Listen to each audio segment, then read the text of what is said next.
राम राम किसान साथियों, किसान भाइयों। आज हम अरुण जी सन ऑफ श्री भूरा राम जी की ट्यूबवेल पर आए हैं, जहां इनके बेर का बगीचा है। जो आप बेर का बगीचा देख रहे हो, ये बेर का जो बगीचा है, ये थाई एप्पल बेर की वेराइटी है। जिसे थाई एप्पल का मतलब ये है कि एप्पल के साइज की तरह होती है। इसमें अपन ये देखते हैं कि यहाँ के जो प्रगतिशील किसान है, ये गोविंदपुरा से है। ये जो बगीचा देख रहे हो, ये गोविंदपुरा राजस्व गांव गोविंदपुरा और ग्राम पंचायत गोविंदपुरा के अंतर्गत आता है। यहाँ के जो किसान है वो हमारे सामने है। इसके बारे में थोड़ी सी जानकारी देंगे। जिस प्रकार आप देख सकते हो कि जयपुर में जो हाईटेक खेती करते हैं, हाईटेक फार्मिंग करते हैं या हाईटेक हॉर्टिकल्चर करते हैं, उसी की तरह अपने जो थार जो यानी कि थार के रेगिस्तान में भी बेर की खेती जहाँ बहुत अच्छी तरीके से की जा रही है। आप देख सकते हो इसमें काफी पौधे हैं और काफी प्रोडक्शन है। अब हम प्रगतिशील किसान से थोड़ा वार्तालाप करते हैं। नमस्कार किसान भैया। हाँ जी, आप ये बताइए कि जैसे ये बेर का जो प्लांट है, ये पिछले साल आपने कितनी इसकी उम्र होगी है? ये हो गए लमसम 20 महीने के पौधे हो गए। 20 महीने के। इससे पहले आपने इनकम इसमें कुछ फ्रूटिंग ली है? हाँ, पिछली साल ली थी। 6-7 महीने के हुए थे उस समय, मतलब फ्रूट देना चालू कर दिया था इन पौधों ने। ठीक है। अब आप ये बताइए कि जैसे ये आपके पास ये कितने प्लांट हो सकते हैं, मतलब कितने पौधे? 3100 पौधे। 3100 पौधे हैं। अब इस जैसे एक पौधे से कितना आपके मतलब प्रोडक्शन हो जाता है, यानी उत्पादन हो जाता है? ये तो पिछली साल तो कम हुआ था क्योंकि छोटे थे, तो भी अच्छा ही हुआ था। मतलब औसत देखे तो 4-5 किलो औसत बैठ गया था पर प्लांट। जो जो मतलब पौधा बड़ा होता रहेगा त्यों त्यों मतलब प्रोडक्शन बढ़ता जाएगा।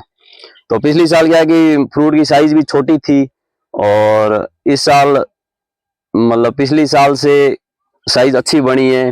धीरे धीरे ज्यों ज्यों मतलब पौधे बड़े होंगे, साइज बड़ी होगी और प्रोडक्शन भी मतलब हर साल दुगुना होता जाएगा, हर साल दुगुना होता जाएगा। अच्छा प्रोडक्शन लेने के लिए मतलब तीसरी या चौथी साल जबरदस्त चालू हो जाता है। मतलब अब ये जैसे ये आप देख रहे हो, ये जो थाई एप्पल के जो बेर है, अब आप देख रहे हो कि जैसे इन बेरों को देखते हुए आपको लगता है कि ये जैसे मौसम्बी की या जैसे एप्पल की साइज के है, इसीलिए इनको थाई एप्पल कहते हैं।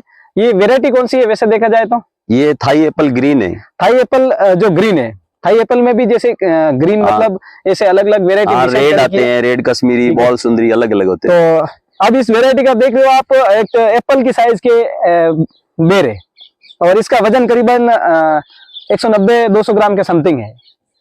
अब आप ये बताइए कि जैसे इसमें आपको इसका खेती करने का, बेर की खेती करने का आइडिया कहाँ से मिला, या किसके माध्यम से आपको किसी ने कुछ बताया होगा जिससे आपने ये अच्छी बात है कि अगर किसान को आमदनी खुद की दुगनी करनी है या एक तरीके से लंबे समय तक प्रोडक्शन लेना है, अच्छी इनकम लेनी है, तो आपको उद्यान विभाग में यानी कि हॉर्टिकल्चर में या फिर सब्जियों की या फलों की खेती करनी पड़ेगी।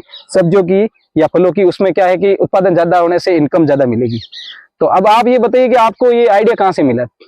ये आइडिया क्या है कि अपन पश्चिम में आ जाते हैं, बारिश वगैरह पे डिपेंड रहता है खेती, और बाकी है जो पानी खत्म होता जा रहा है। मेरे तो क्या पूरा धोरीला जमीन है, पूरी रेती है एकदम, मतलब मिट्टी वाली जमीन नहीं है, पैदावार वैसे ही होती नहीं थी। क्या करे, यूं ही दुखी थे तो क्या करे, बेर लगा देते हैं यार। किसी ने कह दिया बेर लगा दे, किसी ने कह दिया कुछ लगा दे, तो मैंने कहा अपन बेर लगा देते हैं, जो होगा वही ठीक है। लेकिन अच्छी इनकम दे रहा है, लेकिन बहुत अच्छा है क्योंकि धीरे धीरे पानी खत्म होता जा रहा है। और इस कारण मैं खुद में ही विचार आया कि अपन ऐसे कुछ मतलब पेड़ पौधे लगाएं कि मतलब जमीन भी मान जाए और अपने भी और भी कोई किसान देखे कि भाई अच्छा वो, और इसमें मेहनत भी कम लगे और इनकम दुगुनी हो जाए। इसमें एक चीज ये है कि जैसे आपने वैसे यहाँ आपको पता है कि भाई रेतीली दौरों में जैसे अनार वगैरह काफी हो रहे हैं।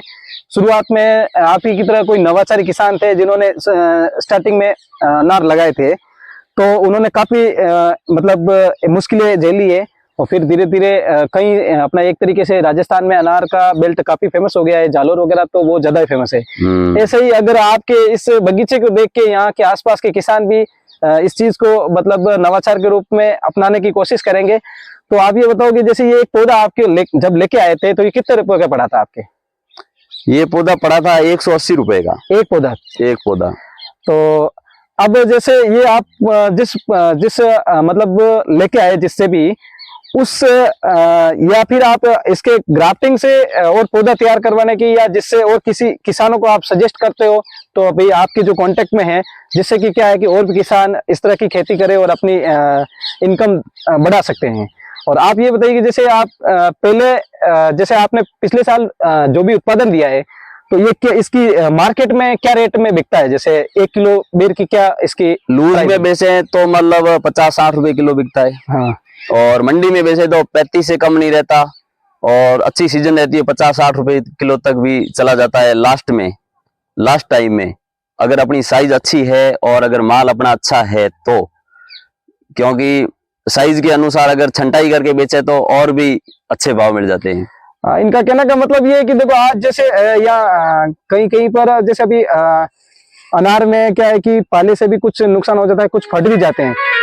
जिस प्रकार कुछ अनार के जो रेट जाती है उस भाव से भी ये बिक रहे हैं। कुछ अनार है ना 50-60 रुपए किलो के हिसाब से बिकते हैं। तो आप देख लो कि एक एप्पल बेर जो 50-60 रुपए की इसकी रेट है, तो अच्छी बात है कि आसानी से इनके इनकम अच्छी हो जाती है। और एक पौधे से इन्होंने एक पौधे पे कितना फ्रूटिंग होती है आपने बताया था? पिछली साल तो मतलब एक पौधे से कितना अपना उत्पादन हो जाता है? ये तो साइज बढ़ेगी ना पौधे की, ज्यों-ज्यों मतलब उत्पादन बढ़ता जाएगा, लास्ट तक मतलब 80-90 किलो तक पर प्लांट चला जाएगा। चलो बढ़िया, अच्छी बात है। ठीक है, इसमें खाद वाद का कैसे क्या है? थोड़ा बहुत आपको जैसे ड्रिप लगा रखी है, वैसे इन्होंने ड्रिप में ही ये खाद दवाई वगैरह देते हैं।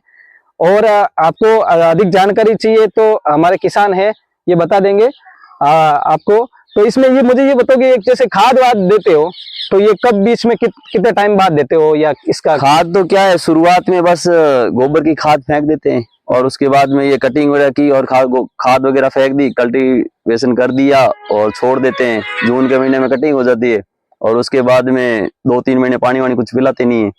बाद में वापस बारिश की मौसम आ जाता है, जून जुलाई अगस्त सितंबर में। बाद में लास्ट में पानी पिलाना, और फ्रूटिंग के टाइम थोड़ी सी ज्यादा पानी की जरूरत पड़ती है, बट फ्लोरिंग के टाइम भी कम पानी की जरूरत रहती है, क्योंकि ज्यादा पानी पिलाएंगे तो फूल झड़ जाते हैं वैसे। तो मतलब इतनी ज्यादा पानी की जरूरत नहीं रहती है। सभी किसान साथियों से निवेदन है कि इस प्रकार नवाचार के रूप में बेर की खेती करें और अधिक उत्पादन प्राप्त करें और अपनी इनकम को बढ़ाएं। धन्यवाद।